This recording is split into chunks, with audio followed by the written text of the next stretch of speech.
Hey and welcome to the video. In this video we'll be looking at Ionic 4.1 skeleton text.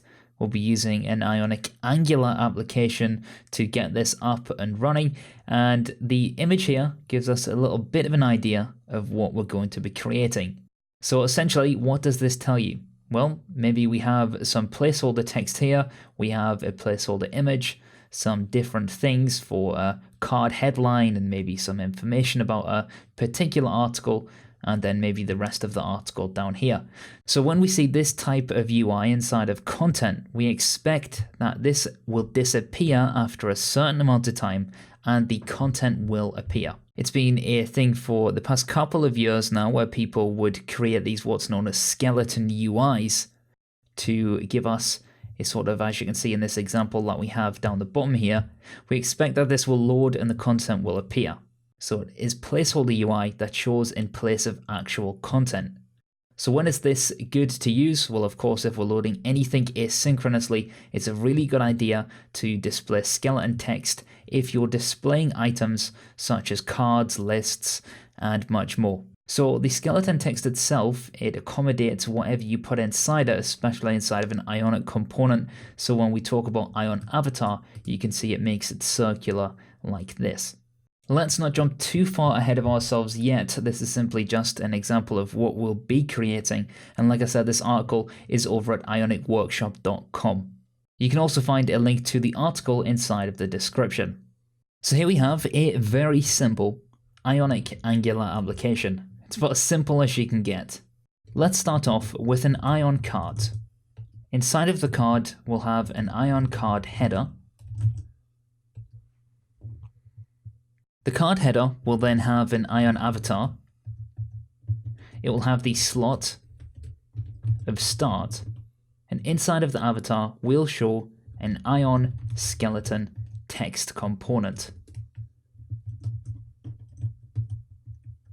We'll also need to place all of this inside of an Ion item.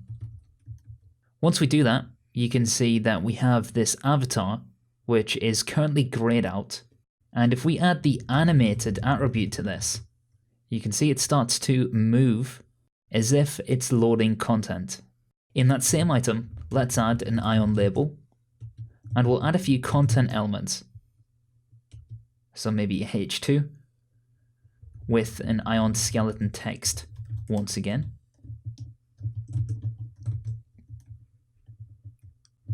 We'll also make that animated.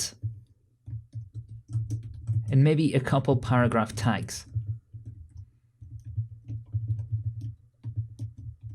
The idea at this moment is to create content that you will then replace in the future.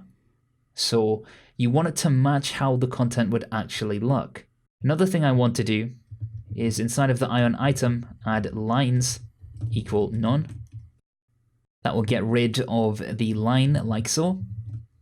And then inside of our Ion card content, which we have to make down here, let's copy paste the paragraph with the Ion skeleton text a couple times. So this represents what our card may look like. We can also, if we wanted to, add a style onto the skeleton text, which gives us width. We'll say this one is 150 pixels. Then underneath, we'll put this one to be 130. Maybe this one is 160. And finally, maybe this one is only 90 pixels. When we save the file, you can now see that we have varying lengths of the skeleton text. So I hope you found this video useful. And if you did, hit that like button, hit the subscribe button, check out the article and many more over at ionicworkshop.com. You may also be interested in my book, Learn Ionic 4 from Scratch, creating performance cross-platform applications with Angular, Vue.js, and React.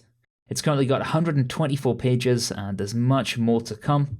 This book allows you to, of course, create apps with Angular, Vue, and React, and you can use that to boost your development career by using them in your own portfolio, building on top of them, and showing exactly what you can do with Ionic. Thanks a lot for watching. I'll see you next time.